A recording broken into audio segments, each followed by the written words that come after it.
Mesdames et messieurs, bonsoir. Merci d'avoir choisi RTI1 à la une de ce 20h. Le président de la CAF, Confédération africaine de football, est en visite à Abidjan. Il a été reçu par le vice-président Temoko Méliès Kone. Le patron du football africain salue le bon déroulement des préparatifs de la 34e édition de la Coupe d'Afrique des Nations, prévue en Côte d'Ivoire en janvier 2024. Les travaux sont en cours dans les villes qui abriteront la CAN. Et le Premier ministre Patrick Achi a eu une série d'activités ce vendredi.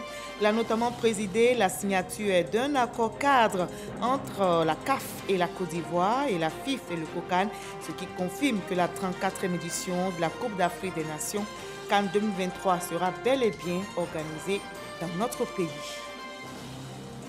À Paris, en France, s'est ouvert le Forum sur la paix. C'est une tribune offerte aux dirigeants du monde pour relayer leur message sur les questions de multilatéralisme et de gouvernance mondiale. Pour cette 5e édition, le président de l'Assemblée nationale, Adama Bictobo, a porté le message du président Alassane Ouattara.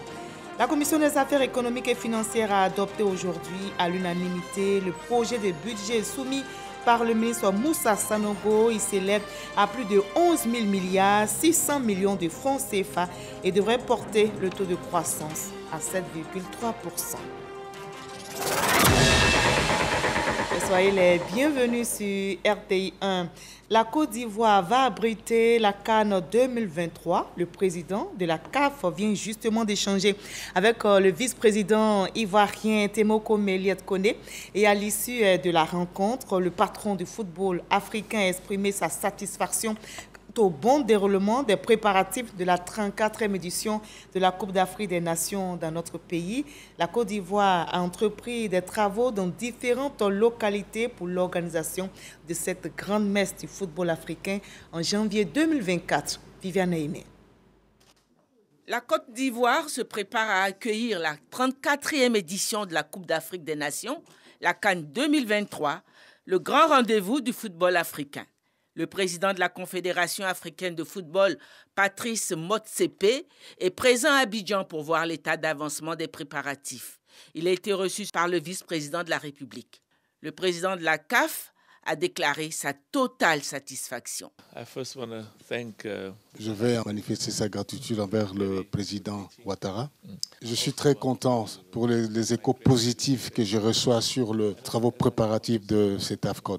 Les passions qui animent le peuple ivoirien et puis les infrastructures qui sont mises en place. Travailler ensemble avec le président Idriss, le ministre des Sports et le président du COCAN, on est certain qu'on va organiser une meilleure CAN de l'histoire, jamais organisée auparavant. Notre succès de cette CAN à venir, ces fondations, c'est le travail d'ensemble qu'on est en train de faire avec toute l'équipe ici, COCAN, le président de la fédération, ministère des Sports, et puis nos frères et sœurs, la Côte d'Ivoire. C'est sur cette base-là qu'on va organiser une meilleure CAN aussi. La CAN 2023 se jouera en début d'année 2024. Sur le terrain, les préparatifs vont bon train. À Abidjan, Yamoussoukro, Bouaké, San Pedro et Korogo, les 5 villes choisies pour accueillir les matchs de la compétition, de grands chantiers de construction de stades et autres infrastructures avancent. Et la Confédération africaine de football ainsi que la Fédération ivoirienne de football ont signé aujourd'hui même à Abidjan l'accord d'accueil de la 34e édition de la Coupe d'Afrique des Nations ainsi que la lettre de confirmation entre la FIF et le comité d'organisation de la Coupe d'Afrique des Nations COCAN. Les choses se mettent ainsi en place pour une meilleure organisation de la prochaine CAN en Côte d'Ivoire. Le président de la Confédération africaine de football présent à Abidjan a par ailleurs lancé la première édition du championnat scolaire africain. C'était au stade Robert Champrou de Makori en présence du ministre des Sports dans Haut-Poulain plusieurs personnalités.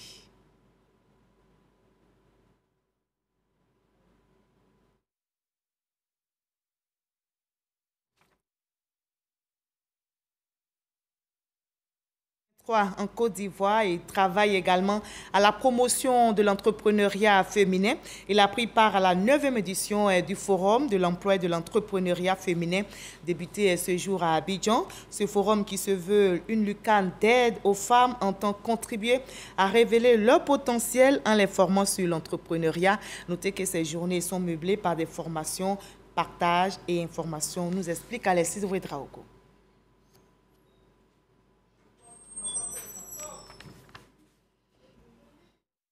Le FEF, c'est le Forum de l'emploi et de l'entrepreneuriat féminin.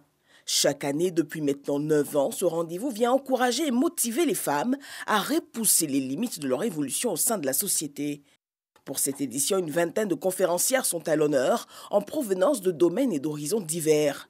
Autour du thème Écrire l'histoire, conférences, panels et masterclass meubleront ces 2 journées. Nous les femmes, nous sommes celles qui donnons naturellement la vie.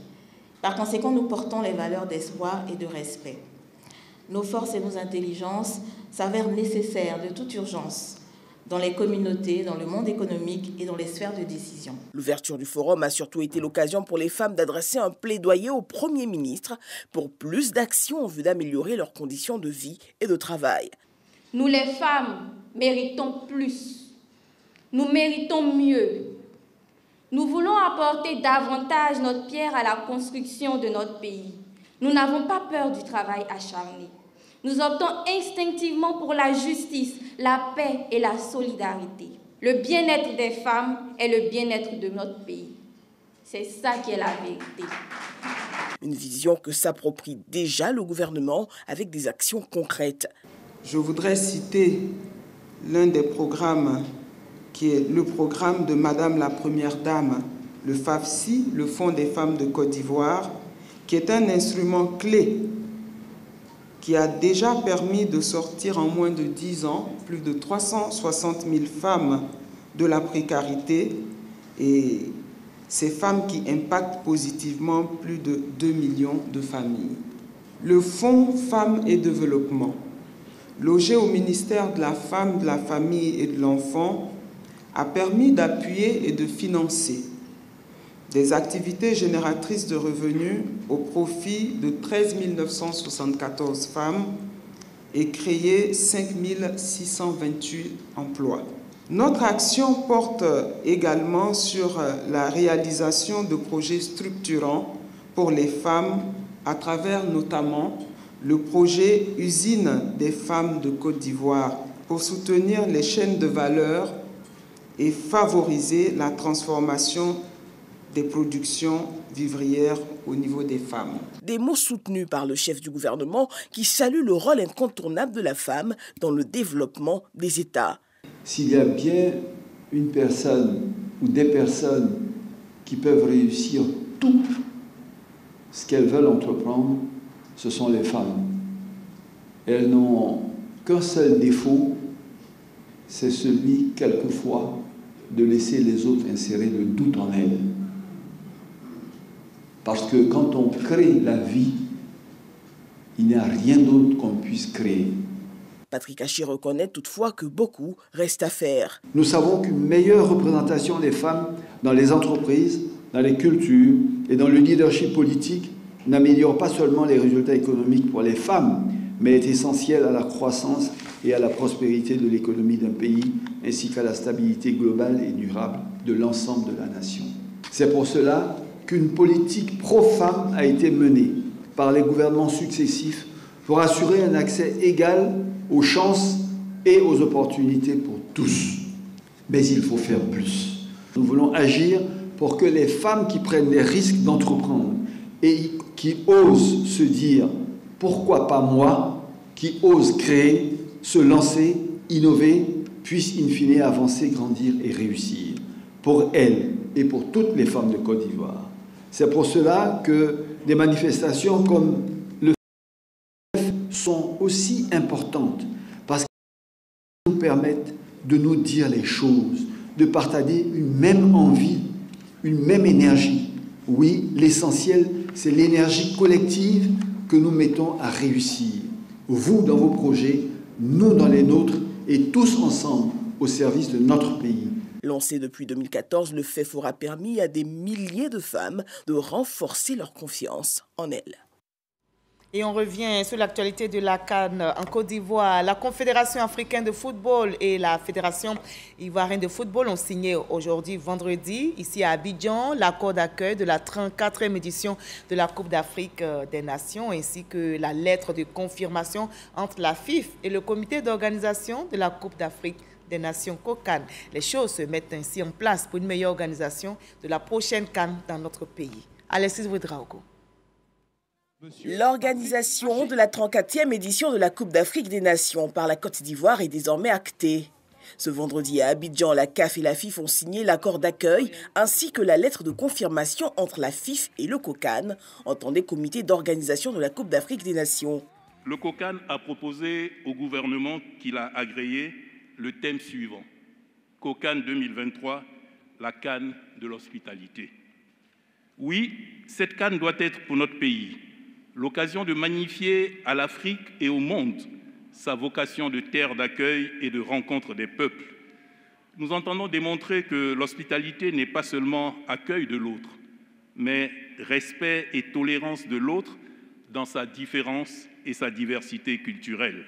L'occasion pour le président de la Fédération ivoirienne de football d'en appeler à l'union sacrée autour de l'équipe nationale. Nous devons réussir l'organisation de cette CAN 2023 et nous allons la réussir.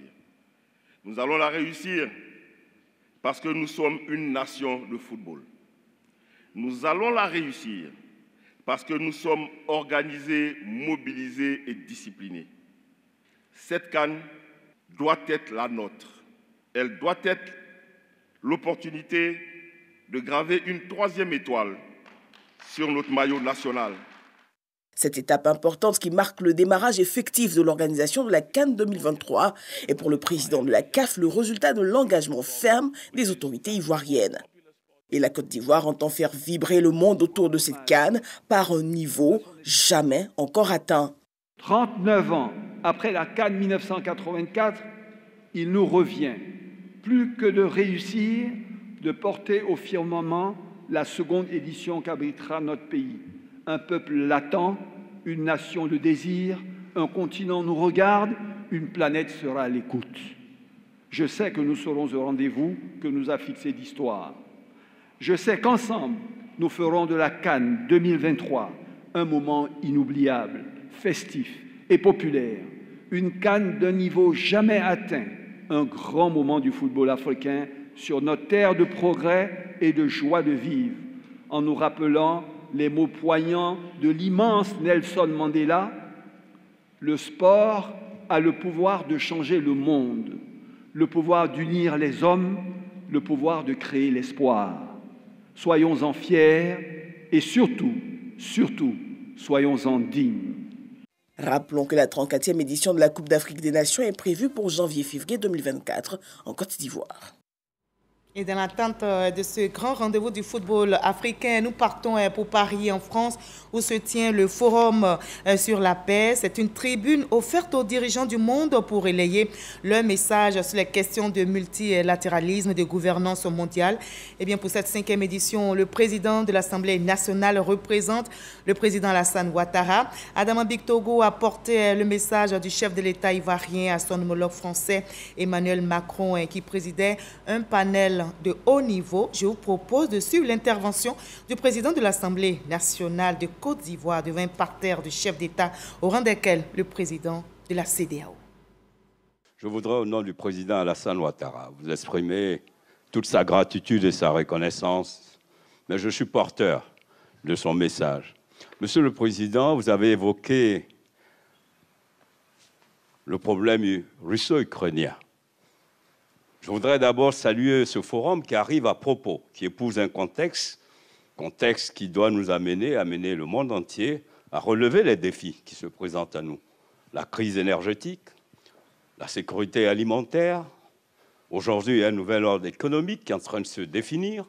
Il y a un nouvel ordre géopolitique qui est en train de se définir. Mais, Monsieur le Président, nous devons faire face, nous devons refuser le repli identitaire. Nous devons refuser le repli des pays, plus que jamais. La mutualisation de nos forces doit être donc au rendez-vous. À l'Assemblée nationale ici en Côte d'Ivoire, notez que la Commission des affaires économiques et financières a adopté aujourd'hui à l'unanimité le projet de budget soumis par le ministre Moussa Sanogo. Ce budget s'élève à plus de 11 600 millions de francs CFA et devrait porter le taux de croissance à 7,3%. Et l'autre bonne nouvelle, c'est l'annexe fiscale plus généreuse qui a tenu la pression sur les entreprises, nous rapporte Lansini Bakayoko. Les moyens de mobilisation des 11 694 milliards de francs CFA et les affectations budgétaires proposées par le gouvernement ont été acceptés en première lecture par la Commission des affaires économiques et financières de l'Assemblée nationale. L'orientation budgétaire pour l'exercice 2023 sera caractérisée par l'amélioration du recouvrement des recettes intérieures, notamment des recettes fiscales, la gestion efficiente des charges de fonctionnement, l'accélération des investissements dans les secteurs moteurs de la croissance, le renforcement des dépenses de lutte contre la pauvreté et la soutenabilité de l'endettement public. Ce dynamisme devrait déboucher sur un taux de croissance de 7,3% contre 6,8% pour l'exercice en cours. Le gouvernement table sur l'atténuation des effets de la crise en Ukraine et la concrétisation des engagements de financement du PND 2021-2025, engagements pris notamment à l'issue du groupe consultatif du 15 juin 2022. Moussa Sanogo compte aussi sur une maîtrise de l'inflation ainsi qu'une réduction du déficit budgétaire dans les limites de 4,8%. Des projections réalistes, surtout au regard des 18 articles de l'annexe fiscale, rendues particulièrement flexibles en 2023 pour le secteur privé. Cette année, l'annexe fiscale a été assez réduite, pour ne pas créer de suppléments d'inflation, on va dire, par rapport à ce qu'on peut noter déjà. Tous ces objectifs exigent des réformes pour un recouvrement efficace des ressources et des mesures performantes d'encadrement au niveau de l'exécution des dépenses. L'accent devrait être mis sur le respect de la discipline budgétaire, le renforcement du contrôle a priori et le suivi de la capacité d'absorption des crédits à l'investissement. Et avant l'adoption de ce budget en commission, les ministères se sont succédés devant les députés pour défendre leur budget programme. Je vous propose de revenir sur les passages des ministres de la Culture, du Tourisme, de la Communication et celui des Sports devant la Commission des Affaires économiques et financières de l'Assemblée nationale. Patricia Omouitia. 4 ministres étaient face aux membres de la Commission des affaires économiques et financières de l'Assemblée nationale pour défendre le projet de budget programme pour l'année 2023. Tour à tour, les ministres de la Communication et de l'économie numérique, de la Culture et de la Francophonie, du Tourisme et celui des Sports ont pris la parole pour expliquer les différents chantiers qui permettront la mise en œuvre de la politique du gouvernement conformément à ses attributions. En termes de perspective, des défis majeurs sont à relever notamment dans les différents domaines afférents à ces 4 ministères.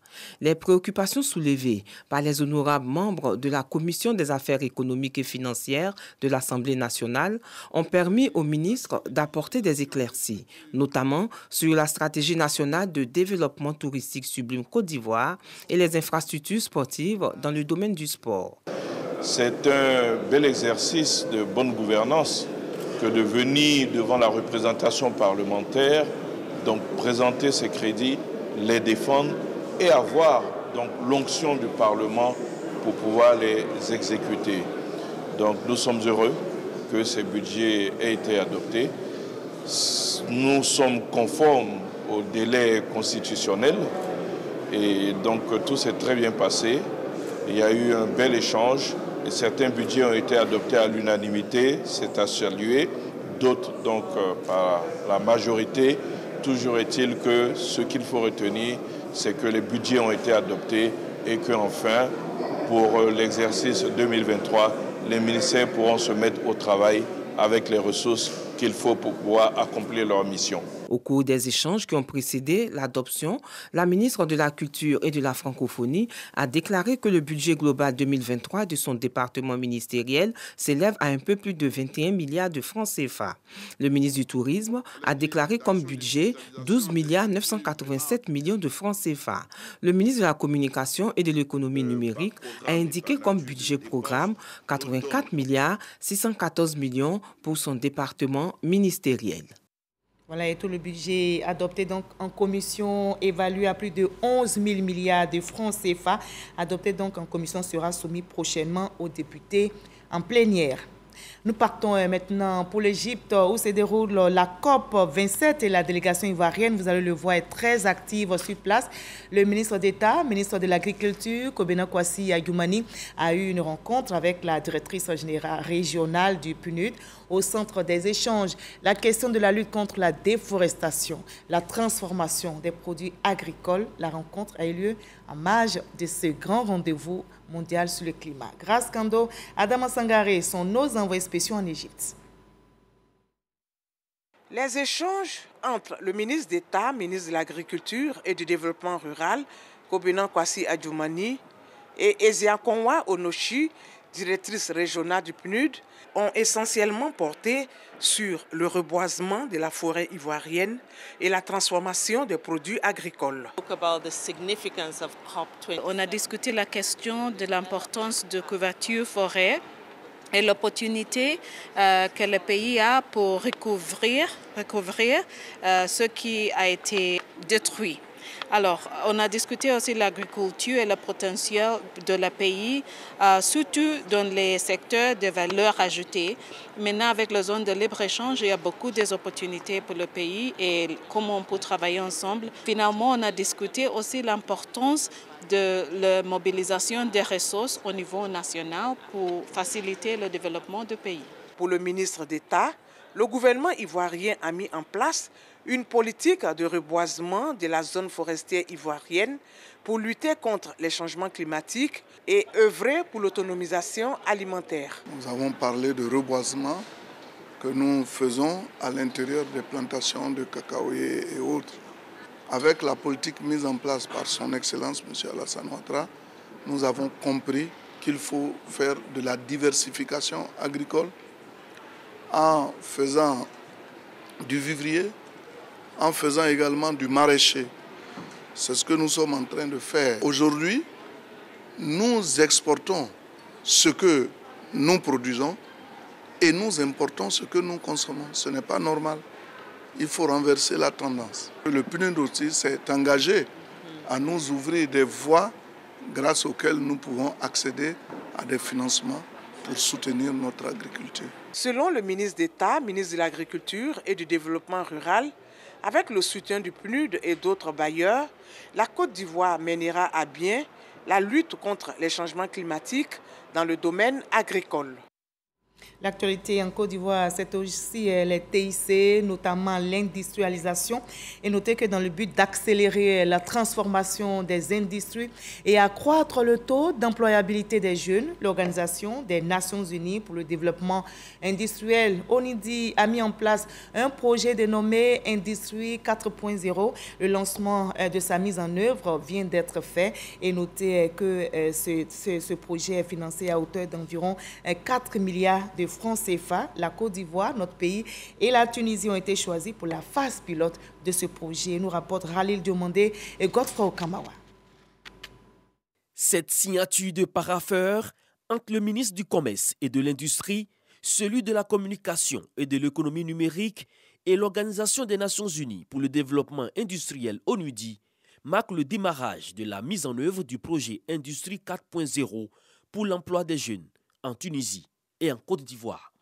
L'initiative Industrie 4.0 vise à accélérer la transformation des industries en s'appuyant sur les nouvelles technologies afin de booster leur productivité et de facto favoriser une insertion professionnelle accrue des jeunes et des femmes.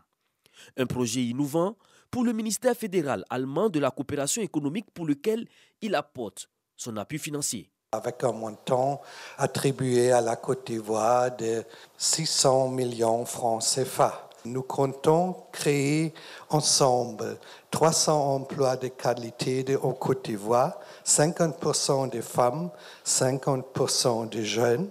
Je voudrais réaffirmer l'engagement de l'ONUDI de travailler avec tous les partenaires pour assurer le succès de ce projet. La problématique de l'emploi des jeunes continue d'être au cœur des préoccupations des dirigeants du continent africain et particulièrement ceux de la Côte d'Ivoire. Le ministre Souleymane Diarra se félicite donc de l'initiative Industrie 4.0 qui vient appuyer le gouvernement dans la transformation structurelle de l'économie nationale et sa politique d'employabilité des jeunes. Promouvoir l'Industrie 4.0 revient donc à créer des conditions d'un développement durable et inclusif reposant sur un secteur privé fort, dynamique, compétitif, capable de générer de la richesse et qui profite au plus grand nombre de personnes, en particulier aux jeunes et aux femmes. Nous continuerons de travailler à renforcer le cadre à travers donc, la mise à niveau donc, des engagements du gouvernement et à mobiliser donc, les partenaires pour pérenniser les acquis. Le projet Industrie 4.0 sera mis en œuvre sur une durée de 3 ans pour une enveloppe de 6 millions d'euros, soit environ 4 milliards de francs CFA. Et la lutte contre le chômage des jeunes s'accentue dans notre pays. Le ministre de la Promotion de la Jeunesse, de l'Insertion professionnelle et du Service civique, Mamadou Touré, a procédé à faire Kessédougou à l'inauguration de l'agence emploi jeunes dédiée à la région du Tchologo. Cette agence, la 22e de notre pays, vient ici pour superviser au mieux les actions gouvernementales contre le chômage. Kader Sokodogo. C'est fait, la région du Tchologo a désormais son agence emploi jeunes. Basée à Fès-Kessédougou, cette agence régionale a compétence dans les départements de Kong et de Ouangolo-Dougou. En inaugurant cette agence régionale, Mamadou Touré et ses hommes veulent ainsi rapprocher la vision gouvernementale en la matière des populations. Le Tchologo a son agence régionale aujourd'hui. Demain, ça sera donc la Bagoué.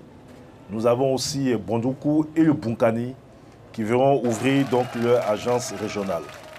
Énormément de choses ont été faites dans la région, souvent pas sues. Dans la période 2020-2021, la région du Tchologo a bénéficié de 679 100 000 francs CFA répartis entre 2665 détenteurs de projets.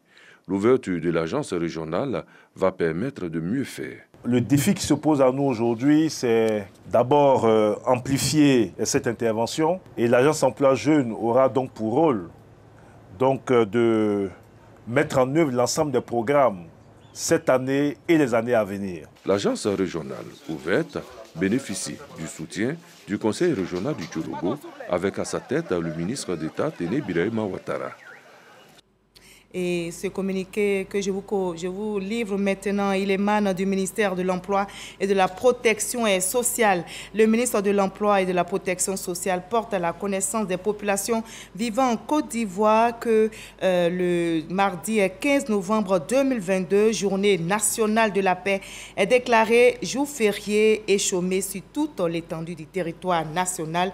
Communiqué est signé du ministre Adama Kamara, ministre de l'Emploi et de la Protection sociale.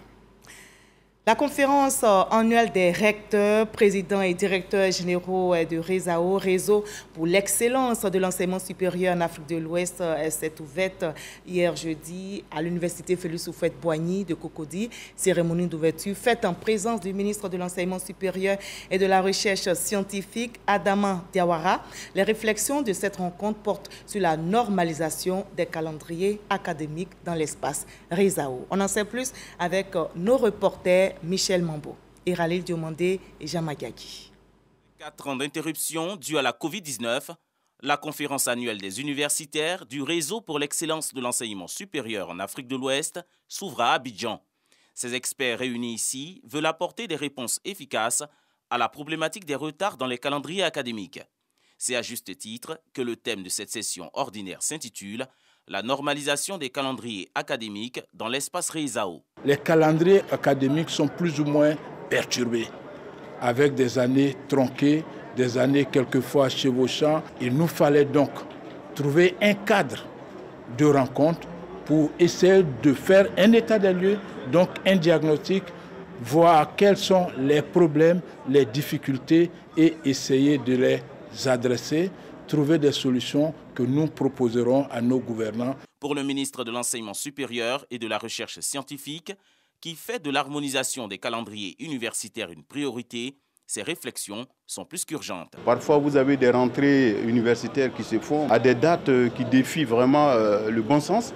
Et pire, d'une université à l'autre au sein d'un même pays, on a des rentrées qui se font à des dates différentes.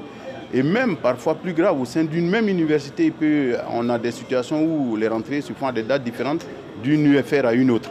Alors vous comprendrez bien que les fruits des réflexions qui seront menées au cours de ces assises-là sont d'une importance capitale pour le pilotage de nos systèmes d'enseignement supérieur. Créé le 11 octobre 2005 à Lomé, au Togo, le Réseau pour l'excellence de l'enseignement supérieur en Afrique de l'Ouest, RESAO, a pour but de promouvoir une nouvelle politique de coopération universitaire. Cette plateforme met l'accent sur la modernisation de l'offre de formation. Elle est composée des 7 pays francophones de l'UEMOA. Voilà, place au point sanitaire dominé par le coronavirus dans notre pays. Voyons les chiffres du jour.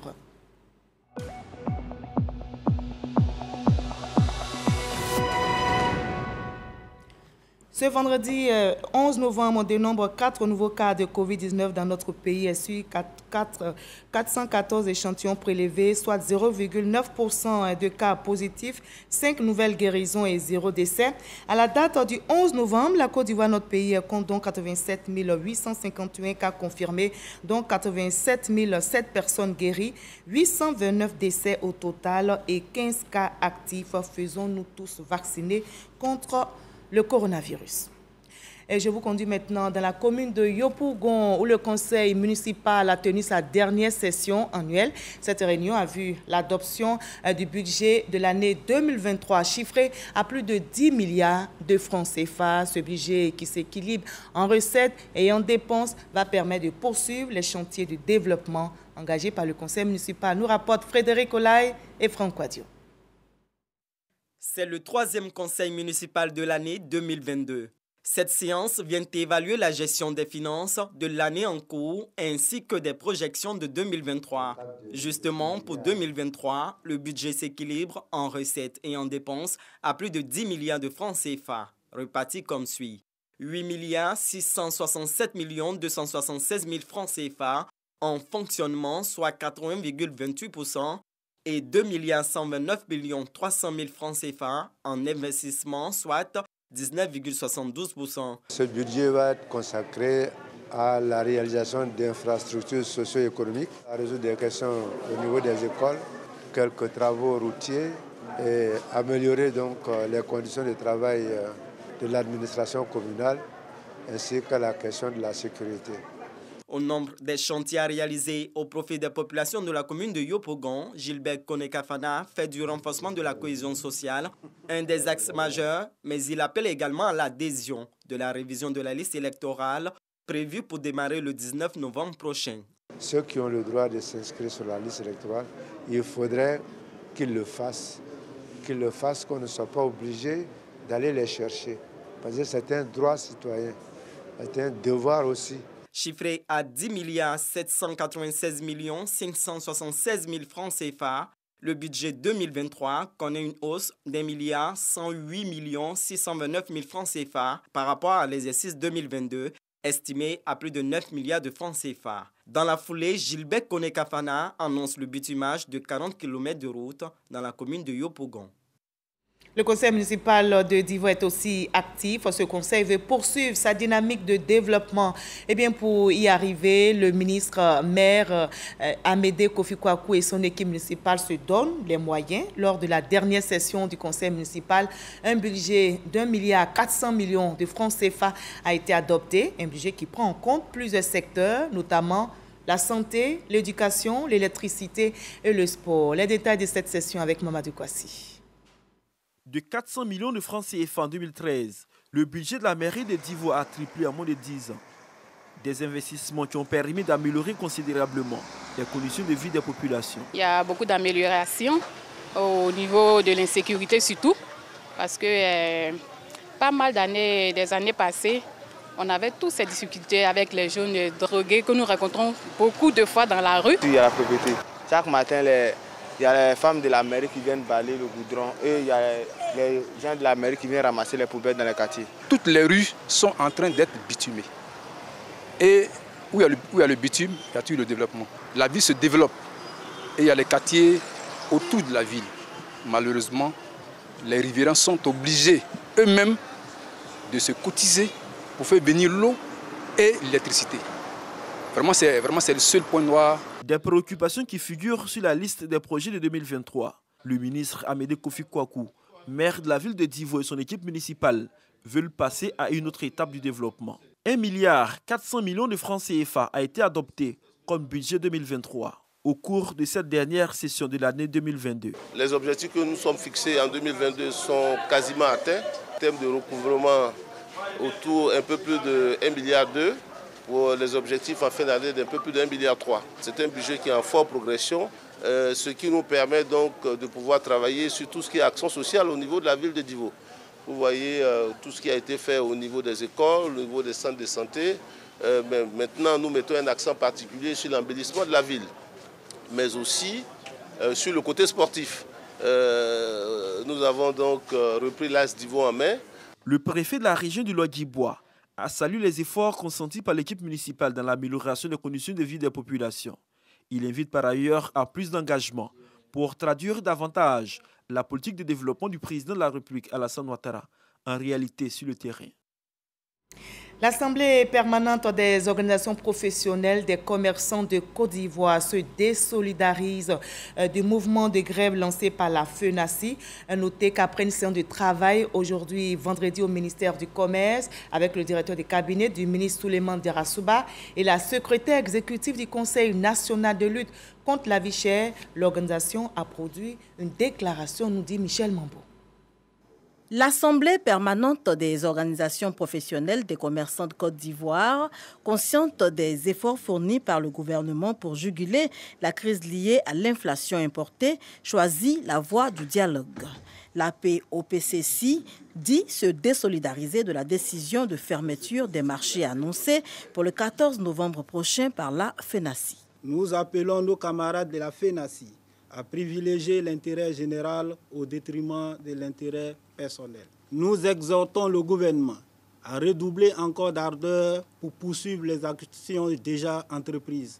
La création du fonds d'appui aux acteurs du secteur informel, la création du fonds d'appui aux PME, la subvention de certains biens de première nécessité, les appuis apportés à nos femmes du vivrier.